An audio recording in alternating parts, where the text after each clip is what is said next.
The only people who don't want to disclose the truth are people with something to hide.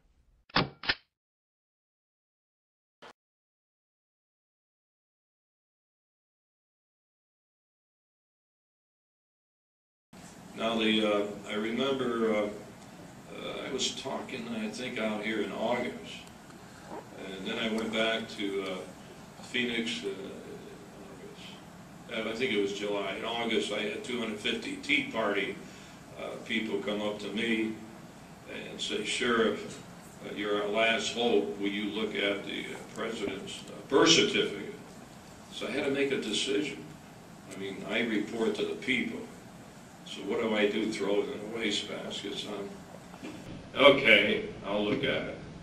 And so I gave it to my posse. I have 3,000 members of my posse, including airplanes, jeeps, and I can go on and on. So I built that posse up. Usually sheriffs use posses to go after missing kids, you know, search and rescue. I built mine up into law enforcement, because I have the right to swear in volunteers. And when I mobilize them, I give them the authority the same as a law enforcement guy. So I got 35 airplanes. They pay for everything. I don't pay for anything. But I have a cold case posse, too, to look at cases, old cases, ex-cops and that. So you know what? I said, I'm going to give it to my cold case posse, so nobody can accuse me of using taxpayers' money to take on this issue. So I took that off the table. They couldn't get me on that until last week in Hawaii. They could not get me on that. So I told my posse, I want you to look at this. I want you to clear the president once and for all.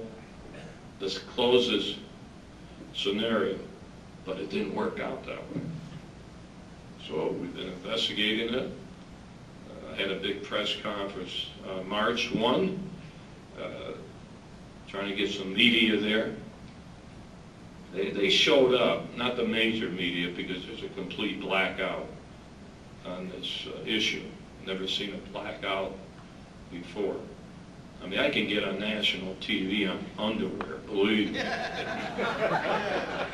Now I can't get on anymore. They're afraid I'm going to hit them, because they can't control you in your lives.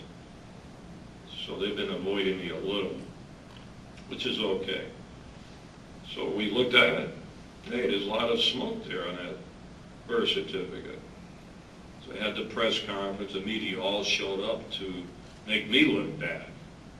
We showed the birth certificate, and we found the selected service card. Now, I'm an expert on selected service, where you have to sign up, because I've had my inmates sign up for the last 15 years. I got 30,000, the majority are here illegally, signing up. That's a nice touch. Nothing's going to happen. So I know about the rules and regulations. The government didn't even know that this law says illegals have to sign up. They didn't know that. I had to tell them, Washington, read the law. So if you don't sign up, it's $250,000 fine, 5 years in prison, and you can't work for the government. So we found the president's selected service card. What we did, we FOI, asking for records from the selected service. I think we got 17. Most of them were dead. It's easier to get it out, privacy. But the president's was there too. And 2 or 3 were born in the same hospital.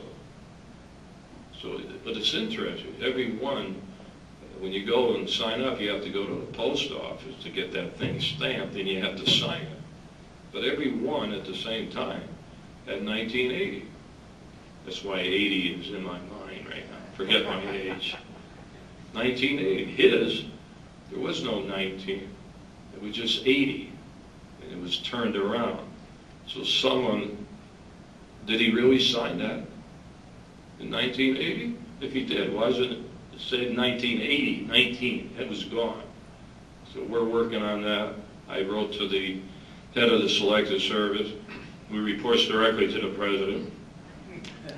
It's from San Antonio, and he doesn't have the courtesy to answer me. He's got his flunky press guy. By the way, there's only 150 people that work for the Selective Service in the country. I didn't realize it was that small. So I keep getting around, give it to the FBI. What are you kidding? Who's the FBI work for? Boulder. So I got that issue. But right now I'm working on this birth certificate. And I sent a couple of my posse guys to Hawaii a couple of weeks ago. I sent one of my regular detectives, two, and of course I'm getting blasted all over the place. You're using taxpayers' money. Why did you send a deputy to Hawaii? Well, first of all, this is a criminal investigation, forgery, fraud. The White House put this document out, came from the White House. We're convinced it's a fraud, forgery. We proved that most of it. I think we'll close the door very soon on that issue. My guys weren't treated very nice in Hawaii. I'll speak, I think I'm going to have a press conference in 2-3 weeks. So they weren't very nice government officials. But that's all right. Let me just say that it was a very profitable trip to Hawaii. So we came up with a lot of stuff that we're going to publicize since the media won't cover it. And the only problem I have, what do I do with all this? Now you got your Congress. They got some top priorities, Congress does, the senators and all that. I mean, their top priority is having hearings on hookers and Secret Service in Colombia. Of course, another top priority is GSA coming to Las Vegas and spending a little money. I don't know, saunas, whatever you have in Vegas when they had the convention. Of course, that's a big priority. They have hearings on that. Now they want hearings, I think McCain is on leaking some information from the White House. I hear that Holder just appointed 2 U.S. attorneys to investigate that. Of course, those U.S. attorneys report to Holder. But, you know, why didn't he do a special independent trial? Now, the reason I'm saying that, in March 1, I said we ought to have congressional hearings. Nobody wants to have a congressional hearing. Isn't this more important than hookers? So, they don't want to touch it. Nobody is standing next to me, Republican, Democrat, saying we support the sheriff on this issue. No one, which I don't need them anyway. I don't want them to stand next to me, but I'm trying to send a point. Why is everybody avoiding this? I'm not zeroing in, I'm not accusing the president of any crime. I'm not zeroing in whether he should be, whether he's here legally. I'm just investigating 2 documents that is a criminal offense, fraud and forgery. Am I not supposed to investigate that? Well, sheriff, you're the sheriff of Maricopa County. What are you doing investigating these documents? You have no jurisdiction in Hawaii or the United States. Yeah, I do have jurisdiction. I'll tell you how. Because when he put that birth certificate out for the whole world, and it could be a forgery, which means he may not have been born here, which means he shouldn't be on the ballot. I think there's some people in my county that vote. Kind of stretching it. I'm not a lawyer, but I come up with all the, when they go after me on this. I have standing. Plus, I'll tell you the other standing I have that nobody talks about.